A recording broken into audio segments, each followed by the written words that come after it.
Okay, so I'll share my screen first and then show you my presentation.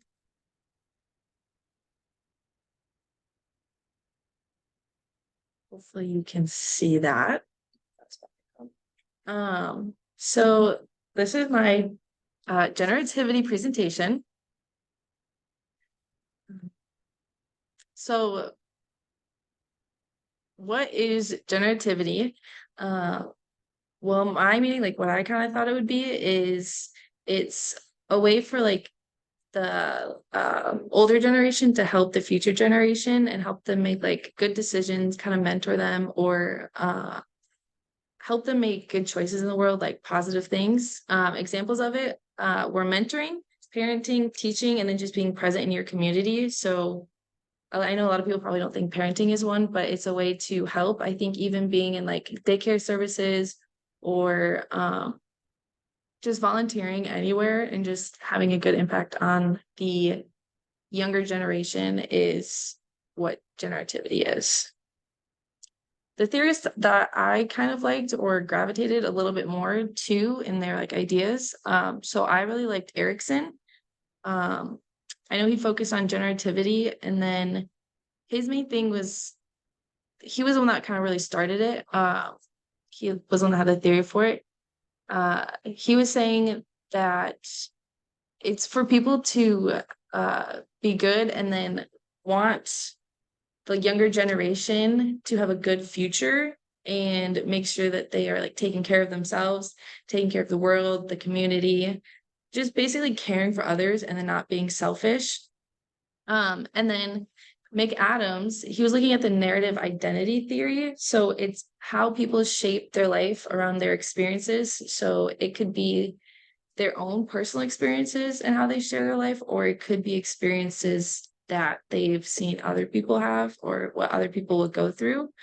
Um, and then he was interested in how like the past generation, or I guess the generation before, could help the new generations. So even though he like technically wasn't really a part of the generativity theory, his theory kind of goes with it. And he is linked to it most of the time. So again, I think I picked these because like I do think that people's past experiences and like what they've gone through do influence what they choose to do. So I think listening to the past and listening to like people what they've gone through, I think that helps a lot. So then how cultures contribute. I picked gender roles and spirituality because I think those are two things that are really important. So like gender roles, I kind of see that like women and men, they're already given roles in society, and then it kind of does go into the generativity. So women are usually more seen as caregivers. Uh, Men are seen as more of like the providers for like families and stuff like that. So like even in the workplace, women tend to have more caregiving roles, while men are seen as mentors. Uh, so it could be kind of like, I mean, it's not, just to that, and it could be kind of a bias, but I think gender roles do have a play. So when the older generation, is giving advice, gender does have a thing. There's also a study done that was saying that there tends to be more women who live longer than men. So that probably means that when they are giving advice or, helping the younger generations, it's more of like kind of caregiving advice, being more nurturing, maybe. I also chose spirituality because, I mean, even in my life, it's a big thing. So there's different religions that could influence, and then it can help people identify themselves. It can be a way to cope, and that helps shape their morals. So if you're getting, if like the older generation, if they're very spiritual, and then the advice they give to the younger generation, um, it could be based more on like spirituality things, like morals, the things they should do. It should just be maybe more religious based. So I think that's a really big thing. Even if someone really isn't religious, the advice that they give, it could be, and it doesn't just have to be like religion. It could just be like things they might find comforting or whatever. So when I took the generativity test, I got like a lower score, I think, and I think it's because I was harder on myself, and I don't feel like I maybe do as much as I could or should. Like when you see it like mentoring or teaching, I feel like I'm young, so I'm not really doing that. But I could be doing it in a way where I'm not noticing it as much. So I said it was lower. But I do like to help. I do want to give advice because I think that's important. And I think it's important to listen to the generation before or just, take it with a grain of salt, listen. But I think it's something I'd work on when I get older. I think it's really important. So hopefully that my score will go up as I get older and kind of do more and be able to contribute more to society. So my personality, I do think that when I get older, I will be able to contribute more to personality because I like to help. I think family's a big thing, and I think getting advice from family members and just elders, like, they don't have to be that much older than you, but like just listening and getting advice, I think that's super important. And I think that's something I would like to do. I think I would be able to. I think it's important to like volunteer, give back, do all that kind of stuff. So I do think it's important to help people, get as far as they can. If you have knowledge, share it. I don't see why you'd hold on to it if it could help someone else. So I think that when I do get older, I think I will take a general active role, kind of help. And then how I'm contributing, I kind of said, I don't know if I really am, but I think one way that I might have is I work with kids a lot. So I work at a daycare right now. I was a nanny for 3 years. And I was with the kids all the time. And I was with them when it was like really impactful ages when they learned a lot. So I think that my morals and my beliefs kind of rubbed off on them. And I think it did change who they are. And I think it like, I gave them advice and I helped them as much as I can. And I just kind of helped them. And as I said, like, I think I gave them things that their parents might not have been able to with how much they worked and stuff. So I think that's one way I contributed, even though I know like technically it's supposed to be like the older generation helping. I feel like it still kind of counts, even though I'm not, it's the older generation helping a younger one. My future goals is to continue to work with kids. I think it's super important to start teaching them young, like they're very impersonal at that age. So it's important the foundation you lay down. So I want to continue to work with them, set those good foundations. They're the future. So it's good to help them. Again, you can never really start too young trying to teach them things. So I think me continuing to work with the younger generation, working with kids, working in daycares, kind of teaching in a way is a good way for me to do that. And then increasing my actions. I would say the best way is I should probably start volunteering more, kind of being more present in my community. I feel like it's kind of hard right now in the time that I'm in because I go to college in a different state, so it's kind of hard to set foundation and really have a community when I'm kind of in between two states. So I think maybe once I graduate and I'll be able to settle down, I will be able to start like, really volunteering more consistently. And then I think, again, just working with the younger generation, working with kids is super important. That helps. And then I think, staying open-minded, being willing to help and just, not being closed off. I think that's really important and just, take in as much knowledge as you can. And then those are my references and that's it. So if you have any feedback, I will stop sharing and give myself.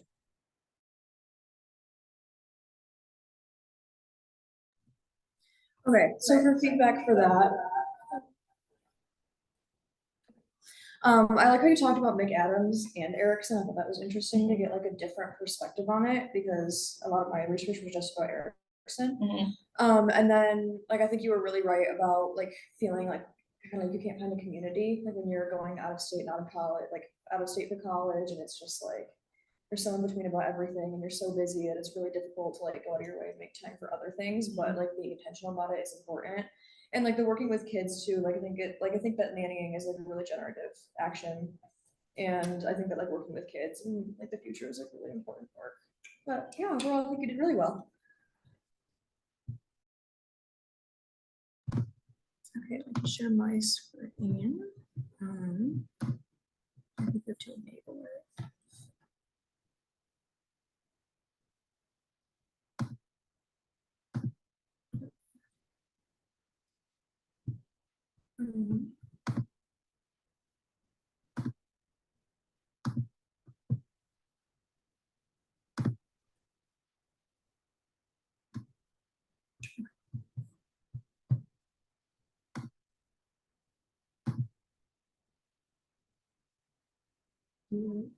See that? Okay, so this is my presentation for the generativity. So the first slide is what is generativity? In my own words, I think that it's like the ability to mentor and pass on knowledge from older generations to the youth. It encompasses meaningful productivity to society, like raising children, teaching, community service, just general philanthropy. It passes through borders of self-interest and it like allows you to offer knowledge and creativity to allow the younger generations like below you to thrive and kind of like learn from the mistakes and like the benefits. And then I chose to research Erickson. So he was like one of the big people for his stages of life and development, which includes stagnation and generativity. This phase occurs between the ages of 45 and 60. And it has aspects of mentorship and generational connections. He believes that for generativity to occur, you have to have like a belief in species. So you have to be able to like have a belief that like humankind can progress and continue to like get better. He theorized that if older generations pass down mentorship to the youth, they'll feel more fulfilled. And if they don't, they'll reach stagnation, which makes you feel like unsatisfied and really disconnected from yourself and to society. And I chose to research him other than other psychologists just because he has so much extensive research in the field. Like he was kind of like the expert and the go-to guy for it. He like founded the idea. He had a lot of really important things to say about that. And then culture plays a really big role in generativity. So it varies quite a bit between different cultures. So I did collectivistic and individualistic cultures. So for the collectivist cultures, it's like Asian cultures, and they really place an emphasis on like family values, respecting your elders, maintaining traditions. So like generative actions for them might include like passing down knowledge about how to maintain like strong family relationships, how to stay close with like your friends and your close circle, and then like being just involved in your society, volunteering, giving back. And then also like showing the youths like the traditions of your older generations to kind of continue that is a really important thing in those cultures. And then also like just like sharing stories from what you've learned. And then individualistic cultures is more of like the United States, Canada, the UK, and values really placed like on yourself, on the individual. So self-expression and sufficiency are crucial aspects of that. And older generations from these societies may give advice to the youth on how to maintain individual success, personal fulfillment, self-actualization. And like collectivistic cultures, like volunteering and community involvement is really emphasized just because it shows like giving back and what it will give to you. And then also religion plays a really big part in generativity. So like Christianity, the value is really placed on taking care of God's creation and treating those around you like with that same love that Jesus gives to them. But like in Islam, emphasis is placed on like just like charitable acts. So like religious generativity may involve passing down of traditions, like in Hinduism, where it's really common to practice rituals that honor your ancestors. Religious leaders also can play a really big part in generativity for religious individuals, and they can give useful advice to find fulfillment and just what works for you, just because it varies so much from person to person. And then I took the Loyola generativity scale. So I got a 24 on that. So, and which is pretty low, but I'm still really young and like I'm in college and I'm really busy with a lot of things. So I haven't really had time to like intentionally think about that, but it did really make me start thinking about like what I could be doing. Like, I guess like what I'm doing now is like recycling and like when I can trying to like give back to the community and like clean up parks, clean up litter, things like that. But instead of like focusing on being generative, I'm still kind of receiving that advice like from my parents and my grandparents and like just older generations about college and career and all that kind of stuff. And then my personality plays a really big part in generativity. I don't have any interest in having kids, which will lower it quite a bit, but my sister plans on having a lot of kids, and I do plan on being really involved with them and just like being there for them to come to for advice if they don't want to talk to their mom about it, and just like take them out and do fun activities. And I'm really passionate about the outdoors, so I do plan on doing volunteer work in that field later, like becoming like a national parks ranger, cleaning litter from streets. So yeah, there's that. And then for my career, I plan on being a therapist, and specifically, I want to work with adolescents. And I just think it's really important to do that just because to provide support for them that they might not have at home and just give them the advice that they need and give them support. And I think that that creates like a really lasting legacy, which is a really important part of generativity, just because I can make impactful work that people will remember for hopefully like the rest of their lives and hold that with them. And then maintaining generativity.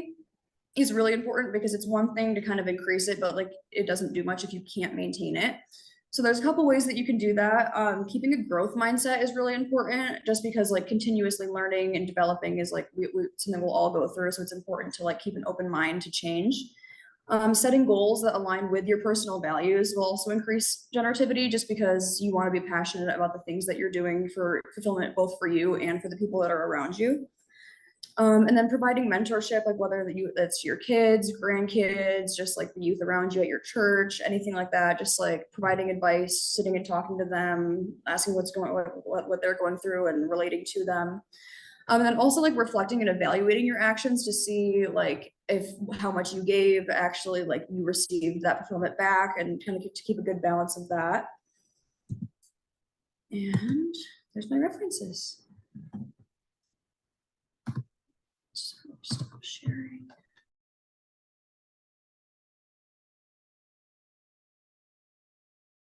Okay, and then if you have any feedback. Okay, so I thought what you're saying is really good. I like how you went like really deep into Erickson because like I did research, but I didn't go as deep into it. So it was nice to hear about that.